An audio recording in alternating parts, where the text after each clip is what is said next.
Good afternoon. I know you can't respond back to me, but you can type in the chat. This is going to be a very interactive conversation via chat. I'm excited about the information that we're going to present today. My name is Charles Hill, and I'm with the Grants Management Team, Grants Management Coordinator with Finance and Management with the City of Columbus. Excited to have everyone on. I know we'll have people hopping on throughout the afternoon and the presentation, everything we have going on. And so I just want to let you know from the jump, we will be recording this, and you will have an opportunity to review this at your leisure after this presentation is over. We will have it posted on the City of Columbus's website that you can check out, also on Facebook, the City of Columbus's Facebook and YouTube pages. And so just to give you that, just a quick heads up. Again, my name is Charles Hill, excited about this opportunity to talk to you and to do our what we're hoping is going to be our annual education workshop that we do annually this time of year, when we look at presenting an opportunity for the community to be involved, to provide feedback for our community development block grant. And so we're here today to talk about that. And before we get started, just want to also give a heads up for if you have any questions whatsoever, you can put them in the chat, and we will be responding to your questions throughout the afternoon in the chat box. So before we get started here, I will go ahead a second here and let you know kind of what you can expect for this afternoon's workshop and what we'll be talking about, what we'll be going over. Here's the agenda for the evening. I do believe time is valuable for everyone, so we don't want to waste anybody's time. We have a lot of information I think will be helpful in applying for the CDBG block grant. And so we're going to talk about, you're going to get a chance to meet the team. We're going to do some CDBG 101, the do's and don'ts, eligible projects and ineligible projects. We're also going to talk about our Columbus Consolidated Plan, our application process, the scoring criteria for our application process and our submittal, how you actually submit it, and what the time frames are around those. Also go over some frequently asked questions that we generally get from people who are requesting to apply for these funds. And some of the stuff that we get on a normal basis. After that, again, we will have an opportunity. We will be monitoring the chat on Facebook, YouTube, and here on our WebEx Live. And so if you have any questions throughout the evening, put those in the chat, and we will respond to them, time permitting, at the end. And then also the last thing that we'll go over is that the application will be live tonight, and so you will be able to start applying if you so choose to after this, after we finish up our workshop here today. So without further ado, we'll go ahead and get started because we have some information and we want to get you in and get you out to the rest of your afternoon. And so I want to take this time real quick to introduce our team, the people that you'll be interacting with the most. And if you have any questions throughout this whole year, this budget year, these are the people that you'll be reaching out to.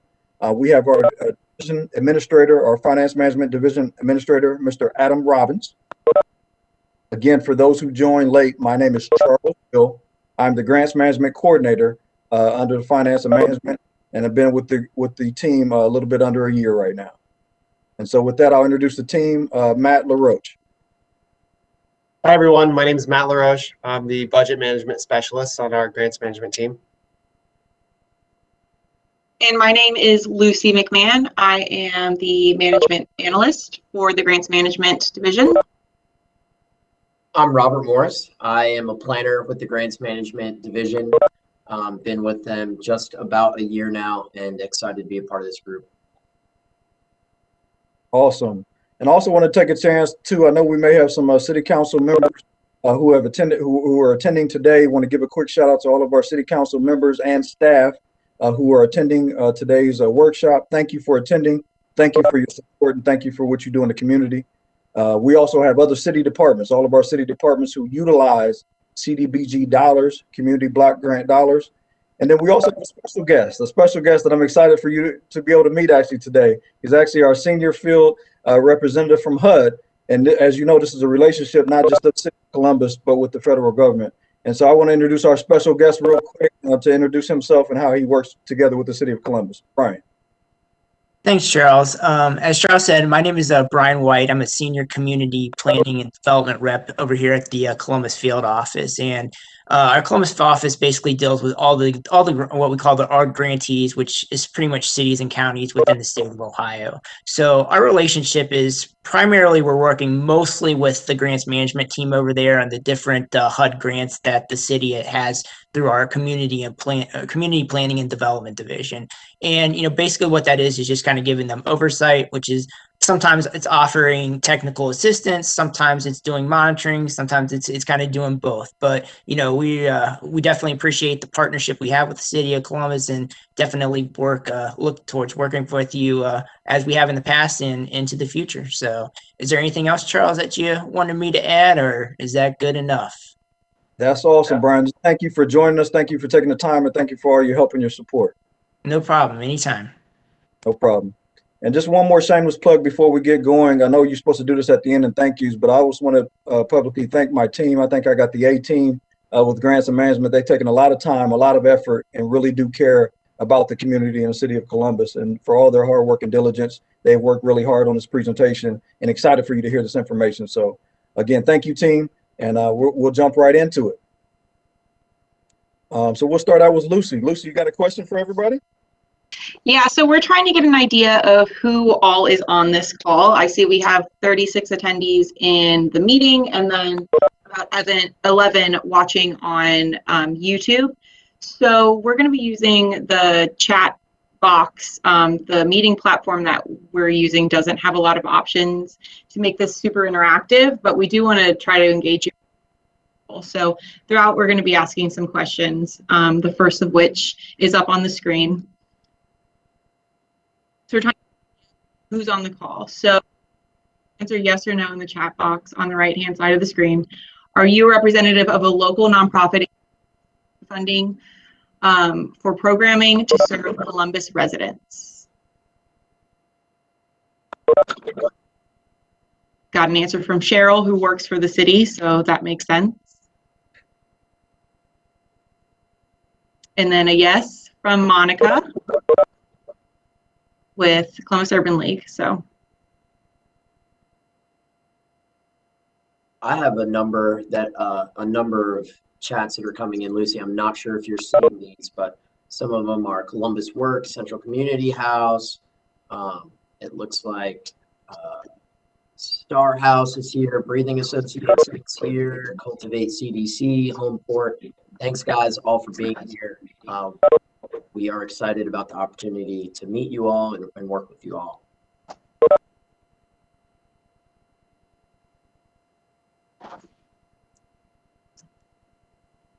All right. All right, we'll go to the next one. Yep, Lucy's got a follow-up as well.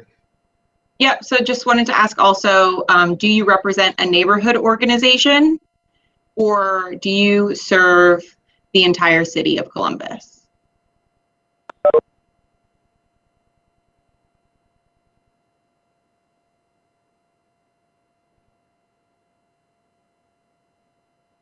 All right, they're pouring in. We've got a lot of citywide.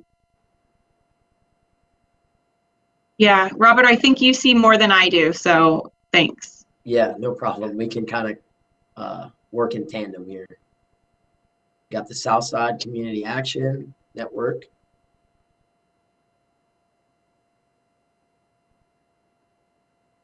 All right, thank you guys. We want to not just talk at you this whole presentation, so we really do appreciate you guys being active with the survey questions throughout. We'll kind of sprinkle them in here and there to give you a little bit of break. It is pretty information heavy, so we do appreciate all the interaction that we can get here. I'm going to go ahead and start to give you guys a 101 CDBG lesson. We could be here for hours, days. If Brian wanted to take over and give you the full rundown, I'm sure he'd do a better job than I do. But this is a Community Development Block Grant. We refer to as CDBG. We have many acronyms in this line. And so the CDBG program was authorized under Title I of the Housing and Community Development Act of 1974. Community Development Block Grant Program objectives are to develop viable urban communities, principally for low, moderate income persons, through decent housing, suitable living environment, and expanded economic opportunity. This chart here gives you an idea of how the funding flows from the federal government down all the way to beneficiaries. So it's allocated from the Department of Housing and Urban Development to an entitlement, and City of Columbus is the entitlement here. And then the City of Columbus as entitlement can disperse funds and through programs and projects directly to beneficiaries, through contractors, which we primarily do through our city departments, or to subrecipients, which can then contract out or directly benefit to or directly go to beneficiaries. All eligible projects that can be funded by CDBG funds must fall under one of the three national objectives. The three national objectives are to benefit, the first, to benefit low or moderate income persons.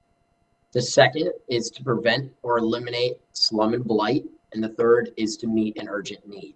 I want to describe a little bit what an LMI persons is. A low or moderate income persons, there's two levels, obviously one being low and one being moderate. So a low income person is defined by HUD as someone who is 50% or under of the area median income. A moderate income person is someone who's between 50% but not above 80% of the area median income. So the LMI national objective is often referred to as primary objective because 70% of all of the allocated funds for an entitlement must benefit LMI persons. There's four different categories of the LMI national objective. Area benefit, which means that your project takes place in an area, we use census tracts, that is 51% or higher LMI persons that live there. Limited clientele means that 51% or more of the direct beneficiaries are LMI persons. And then activities designed to help LMI persons with housing opportunities or job training or creation are eligible as well. Slum and blight has a few categories as well, mainly area versus spot. Area slum and blight could be things such as a neighborhood that has seen continual disinvestment, whereas a spot basis may just be one building on the street that's severely dilapidated in need of rehabilitation. An urgent need is somewhat self-explanatory, but also includes that no other funding is available for that urgent need besides the CDBG fund, and that's what helps make it eligible. All right, back to Lucy. We're told you we're going to break it up here and get some involvement, so here we go. Thanks, Robert. We'd like to get an idea of what kind of projects you're seeking funding for. So the question on the screen is, what national objective qualifies your FY 2022 project for CDBG funds? So please respond in the chat with A through E. A being low to moderate income benefit area, B, limited clientele, C, elimination of slum and blight, either spot or area, or D, urgent need. If you're not sure yet, you can go ahead and say that by answering E. All right, looks like we're getting answers from pretty much all of them. So yeah, a couple of not sures, and so hopefully we can clarify.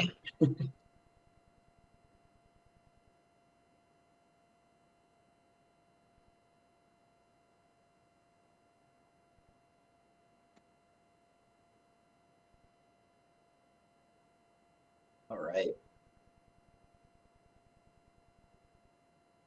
All good to move forward, Lucy? Yeah. Thank you. Yeah. Okay, I want to explain some of the eligible activities that are eligible for CDBG funding. Now there's a large list in many different categories, and so we'll break them up by category. First one being housing and real property activities. And some of the eligible activities, CDBG funds can be used to assist existing homeowners with repair, rehab, or reconstruction of their owner-occupied units. Rental rehabilitation is also an eligible activity, as well as homeowner counseling programs for persons that are LMI. The next category here is public services. And I want to bring your attention down to the bottom of this slide first. These are two important things to keep in mind for public service projects. The entitlement, the City of Columbus has a 15% public service cap that we can only use up to 15% of our annual allocation for public service activities. So we have to keep that in mind when we're considering projects for funding, that we're always up against that 15% cap. Another important thing to consider is that for a public service to be eligible, it must either be a new service or a quantifiable increase of an existing service. So you can see here, it's a large list, and this is not fully comprehensive, but this gives you an idea of some of the projects that are eligible. Employment service such as job training, childcare, health service, substance abuse service, counseling and treatment, some fair housing counseling and programs, services for seniors and homeless persons, as well as recreational services. The next category of eligible activities are public facilities. These are really what we call our construction projects. So these are acquisition, construction, rehabilitation, and an installation of public facilities, infrastructure improvements. A lot of our park and playground type projects fall under public facilities. And then something that's always eligible is the increased accessibility. So any projects that increase accessibility for handicapped persons are eligible. Eligible economic development activities include grants, loans, technical assistance for nonprofits, for-profits, and private organizations, as well as micro enterprise development and job training. Planning and administrative costs are eligible to be funded under CDBG. That covers a lot of the overhead for the grants management team, as well as can be incorporated and eligible costs for administrative costs for subrecipients as well. Now, some of the things that are not allowed.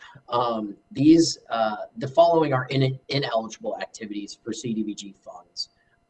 Buildings for conduct of government, such as city hall improvements, are not eligible. There are exceptions for these types of projects if they increase accessibility for disabled persons.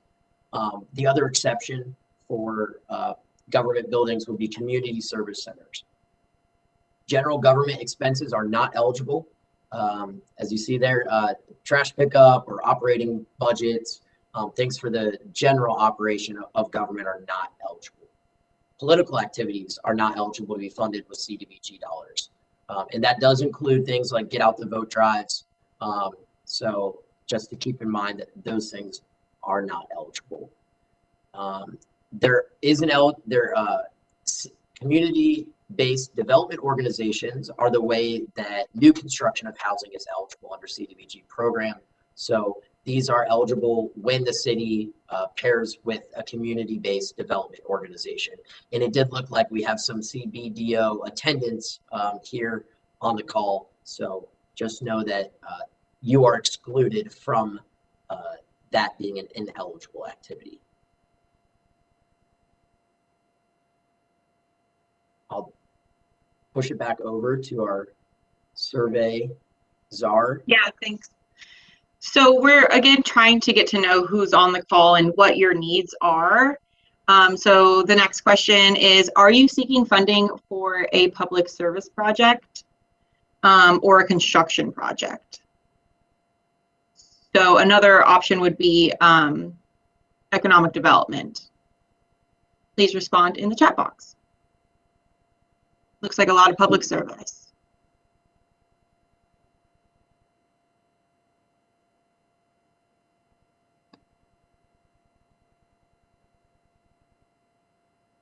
Are you seeing the same, Robert? I'm seeing public service. I saw, I think, 1 or 2 construction. Yep, some handicap accessibility, some economic development. Okay, thank you. We'll move along now. Pass it back over to Charles to go over Consolidated Plan, Citizen Participation Plan, and Action Plan. Thanks, Robert. And so, yeah, so I'm going to go over the Consolidated Plan, the Citizens Participation Plan, and the Action Plan. For the Consolidated Plan, that's the city's 5-year plan, which identifies the city's community development needs and outlines its comprehensive strategy for addressing those needs.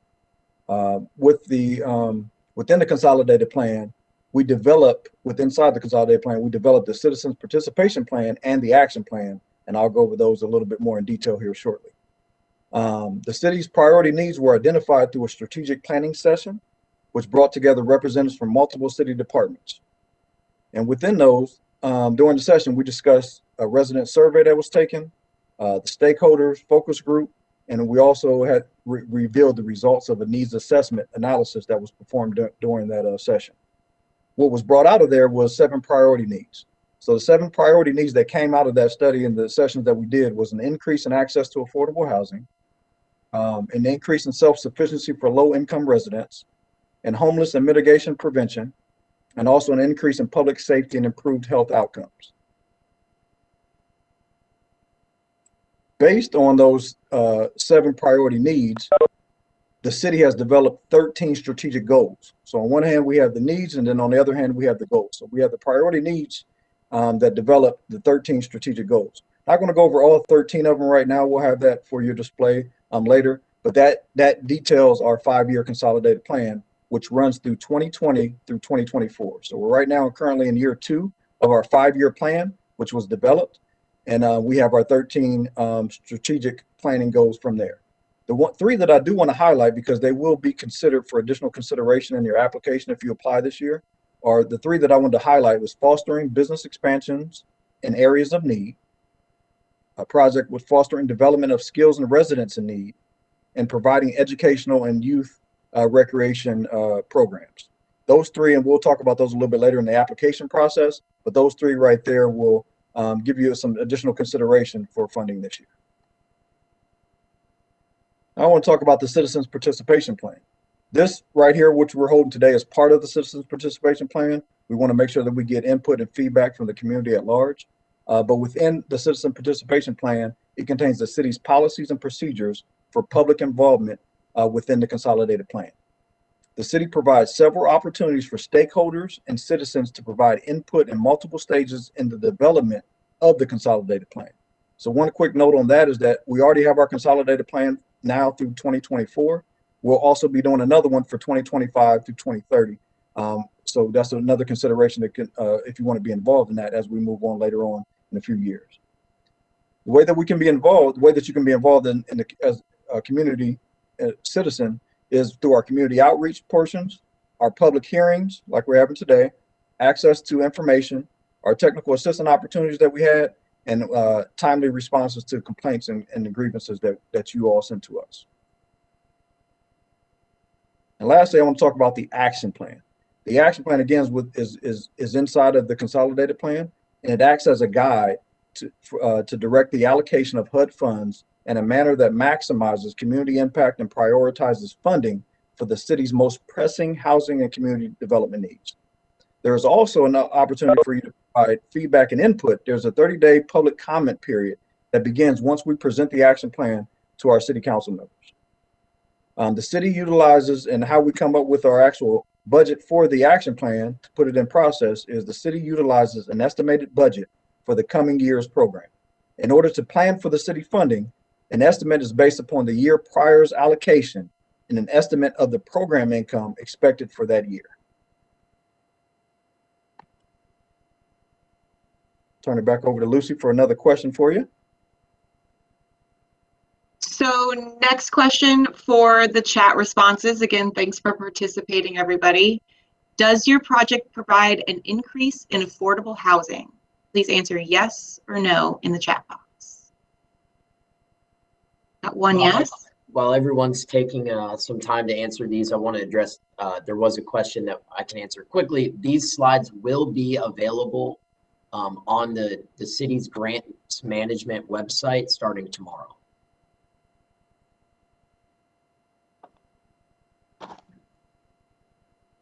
Got lots of no's and then one that says access to affordable housing.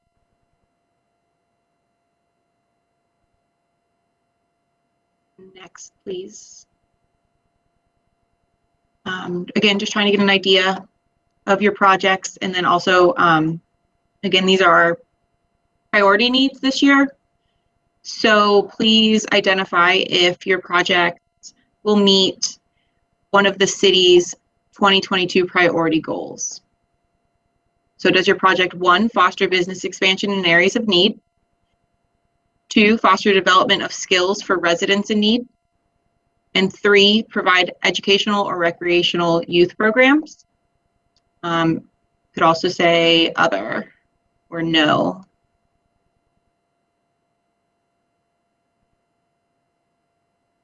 Yeah, more than 1, Monica, would be great. 2 and 3.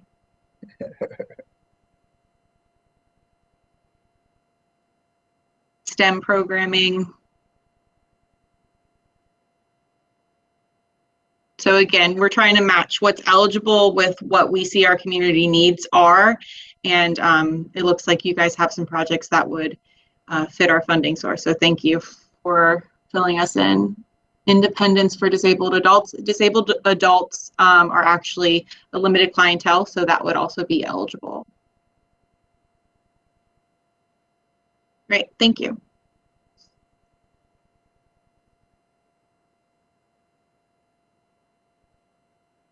All right, so now maybe the most important piece to all of this is looking at our timeline for the request for proposals. So everyone is here because they're interested in the CDBG program, and you also are probably interested in how you can get that money.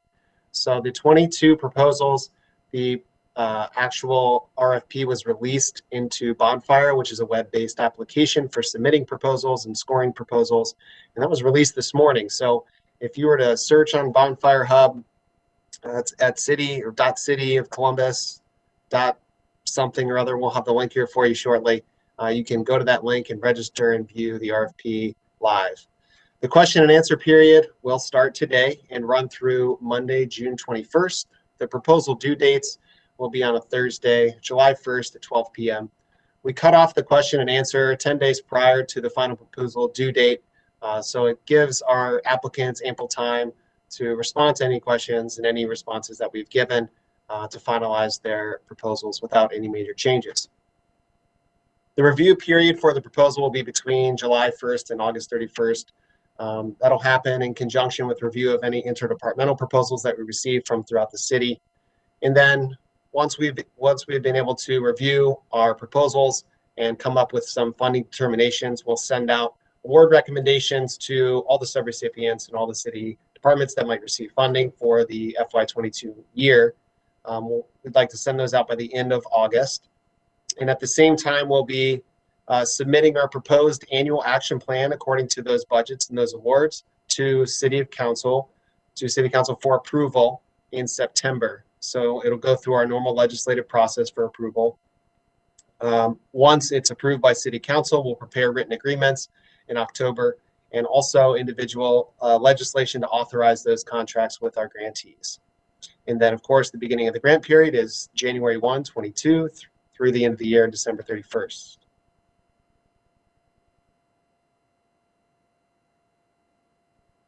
The application itself is available in Bonfire now. There'll be 4 public documents to review: RFP application form, specifications, the standard city terms and conditions, and then the proposal signature page. So the RFP application form is going to be a fillable PDF. And I think the easiest way to work through that application is to actually check the boxes where you're able to make your selections. There'll be boxes that you can type text and provide some brief narrative descriptions. And then we'll also be asking for some attached narratives for a more lengthy discussion for your proposal. So the first section is the application checklist. Basically is just that. It's asking for all the information that it's a request for all the information that we're asking you to provide as part of your proposal. So when you've completed this entire application, go through the checklist, mark each one of the boxes if they're applicable to you, and then sign that form. And then that's going to be kind of our notification that your actual proposal is complete. The next section is the agency and project summary information. It's just biographical information. the name of your agency, where you're located, your DUNS number, the project name and location, how much money you're requesting, and then some basic contact information. Also, we'll be asking for project status, whether it's a new or an expansion of existing project or service. And then we'll be asking you to select the project type from a list of different eligible activities.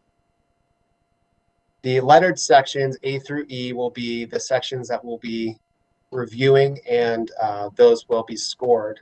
And we'll be talking about scoring criteria in just a bit. Section A is the project description and information. Basically, we'll be asking for a summary narrative description. There's some prompt questions in there to help kind of guide what information we're looking for. And then we'll also be asking for a basic total beneficiary summary and total cost per beneficiary. You'll want to make sure that you include proposed objectives, performance measures, and outcomes in your description as well.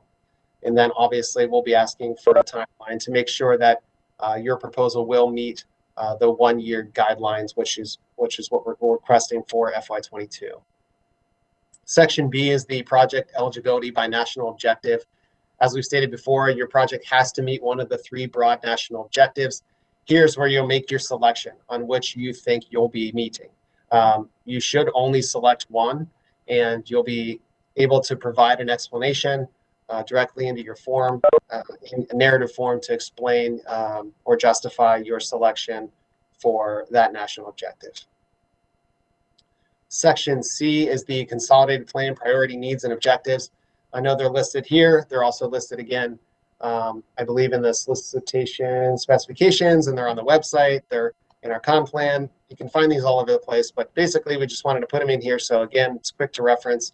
And we've highlighted 3 of our strategic plan goals that we're going to be focusing in on as key needs for activities that we'd like to fund in FY22. And again, that's fostering business expansion in areas of need, fostering development of skills for residents in need, and then providing educational, recreational youth programs. We'll be asking in this section that you provide a narrative description on how your project will address one or more of the priority needs and objectives in that list.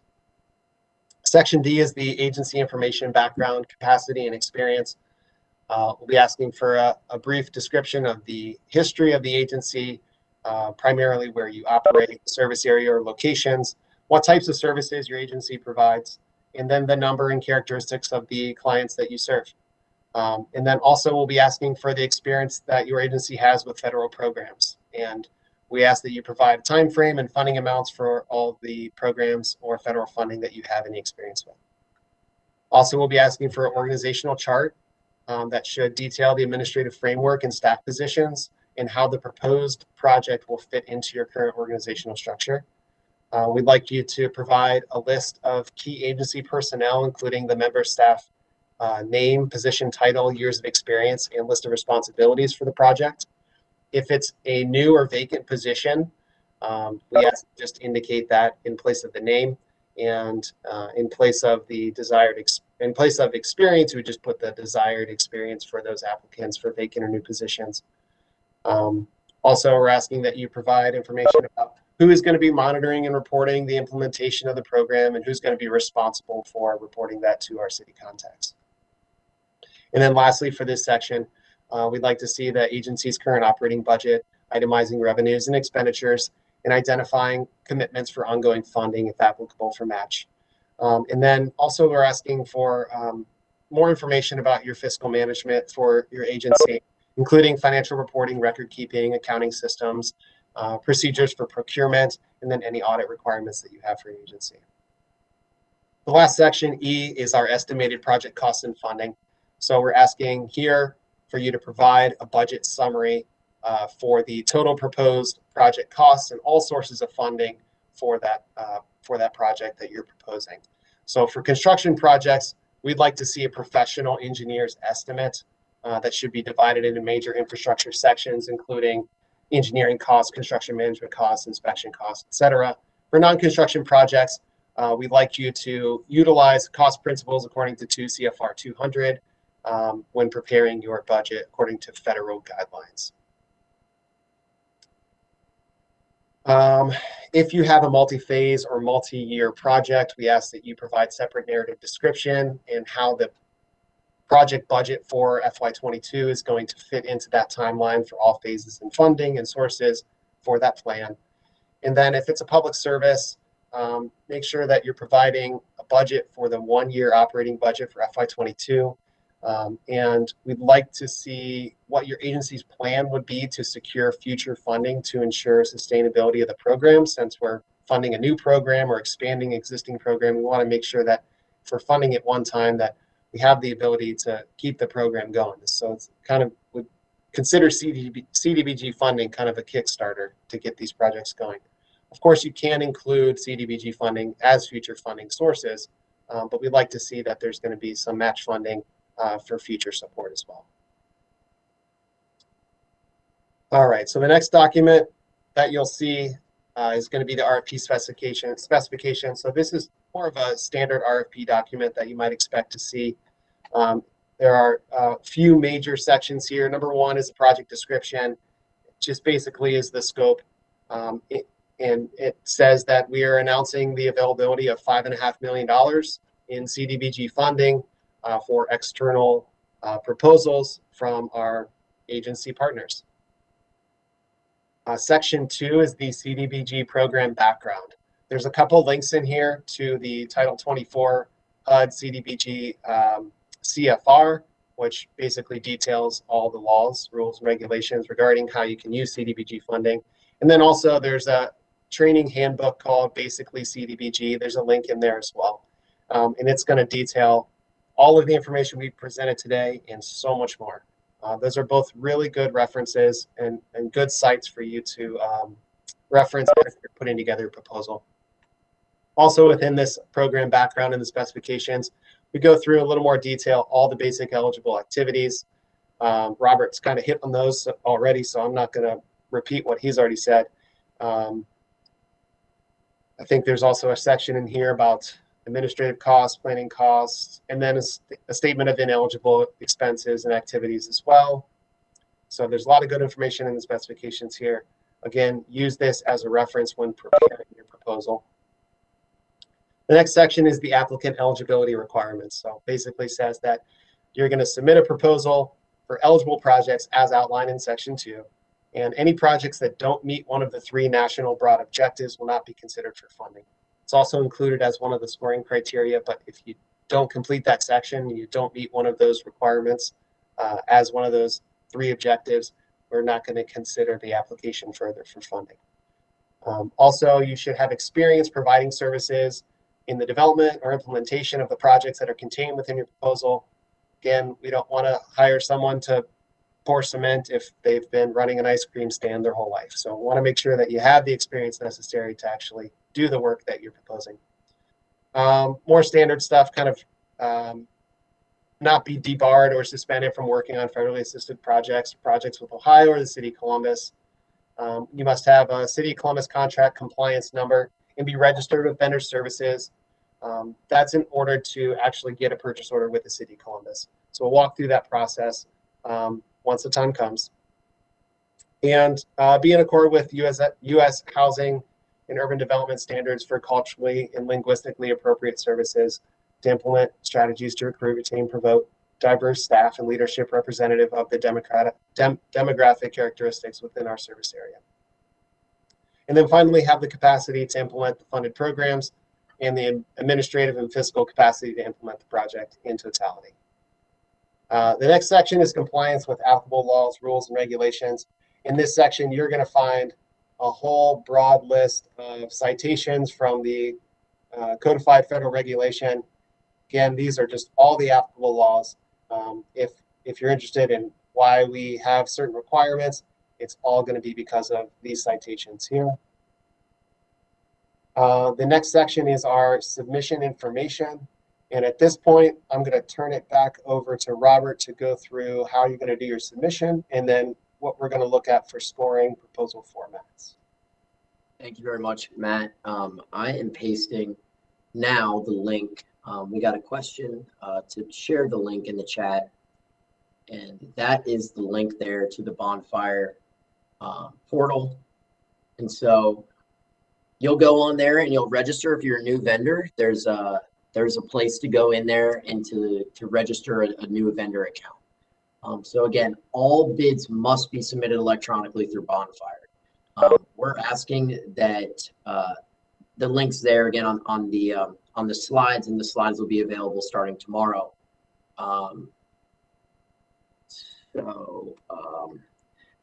So we are asking that you ask questions regarding the RFP and application in Bonfire as well. And so we're doing this so that all questions can be seen by the public, and all the answers to those questions can also be seen by the public. If you have a technical question and can't get into Bonfire, that's where we'll provide contact information for our team. You can reach out to us directly. We can help you get set up if you're having issues getting into Bonfire.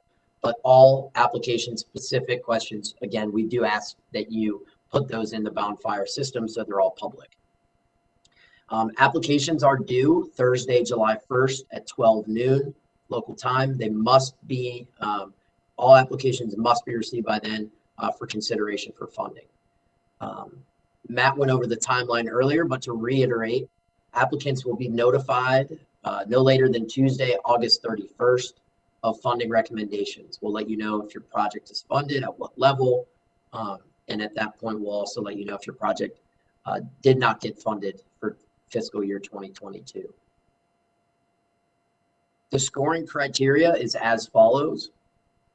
Project description information will be out of 30 points. Project eligibility by national objective out of 20 points. Again, this is kind of a make or break. Criteria B is make or break, because if it doesn't fit a national objective, not only are you not going to get to 20 points, but at that point, the application kind of gets tossed. It must meet one of those 3 national objectives. The con plan priority needs and objectives is scored out of 10 points. Background, capacity, and experience of your organization is scored out of 20 points. And your estimated costs and funding, which will include your detailed budget as well as an engineer's estimate and signed and sealed. If it's a construction project, will go there. That's scored out of 20 points for a total of 100 points. Our selection committee will use this criteria to score all the applications, and we will keep in mind our public service cap and admin caps as we determine funding and come up with our annual budget for fiscal year 2022. I'm going to pass it back over now to Charles. He's going to go over some FAQs. Once that's done, we'll take any other questions from the chat. Sure. Thank you, Robert. Again, just like you had mentioned, this will be the time if you want to put all your questions in the chat for anybody that came late. Put your questions in the chat now. See, Jeffrey, I think you had your hand up. If you haven't got your question answered, put those in the chat now. After we get done with this little bit of information, we'll kind of answer as many as we can, barring the time here. And we want to make sure that we can address any questions that you may have. So we're rounding up here. As you can imagine, there's probably 100 questions that we could go over and questions that we get all the time. I just wanted to hit a couple highlights of some of the ones that we get frequently. This first one right here is with the environmental review.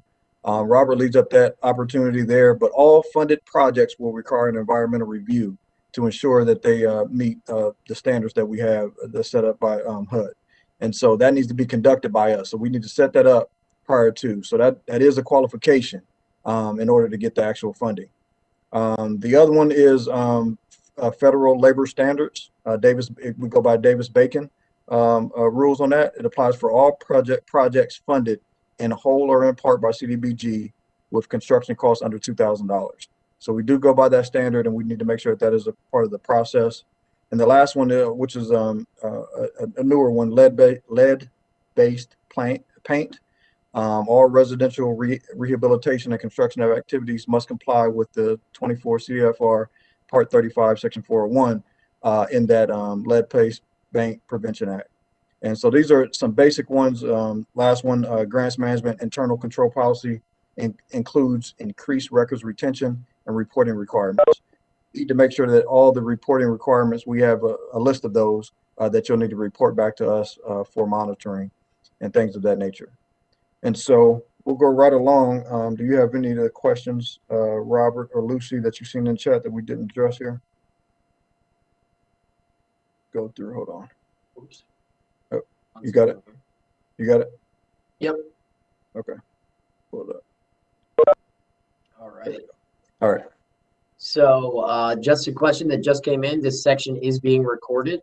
It takes a little bit of time to get the WebEx server to download the recording for it to be accessible, but probably will be up on our website between 24 and 48 hours.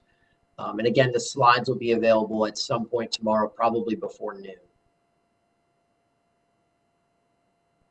Okay, I'm going to go back up. I don't see a ton of questions coming in now.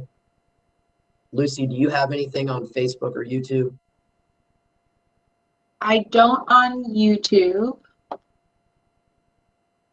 And I'm apparently now logged out of Facebook, so I can check that in just a second.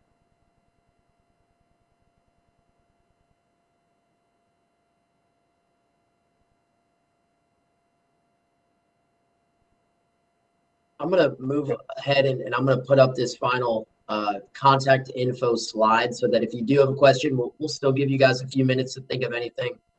This way you have Charles Hill's contact info. We all have access to this grants management, and so you'll have a full team there that's ready to respond to your technical questions. Again, we ask that all questions pertaining to the actual application or specifications of the application be asked through Bonfire. If you do have trouble getting access to that, reach out to us and we'll help you get you squared away. And just to reiterate real quick, Robert did mention that you do have to set up a Bonfire account, which is very simple to do, but you just follow the prompts there. And again, if you have any questions, let us know, but you do have to go through there. It's not something that you can email or send us a PDF or something like that. You do have to go through Bonfire. So that will be up and be ready to go. See if there's anything else we have here. So I'm not seeing any other questions rolling in, but I do want to mention that, you know, if you guys don't have projects this year, this is an annual process that we'll be doing. And so throughout the year, we're happy to do technical assistance and answer any questions that you might have as you prepare for maybe next year. We know this is a tight turnaround and you might not be ready for funding for this round, but feel free to reach out to the grants management team anytime. We're happy to talk projects or ideas. That's a good note, Lucy. Yeah, for ideas right there. If you do have any ideas for future stuff, send those to us via email, and we can start having those conversations now for years down the line. If you have those, we can start putting those together. So thanks for that, Lucy. Good idea. Hey guys, I did get one question here. It says ModCon Living typically gets chores funding. Does that fall under this RFP? So the chores funding, I think technically would be awarded through the home grant, which is another one of the HUD grants that we manage, but that would be separate from CDBG. So if you're already getting chores funding and you wanted to expand that program, you could apply for CDBG funding for an expansion of that program. We actually have, for fiscal year 2021, we had chores included in our CDBG budget, and that application process is actually being handled by the Department of Development, and they're in the process of making that application process publicly available.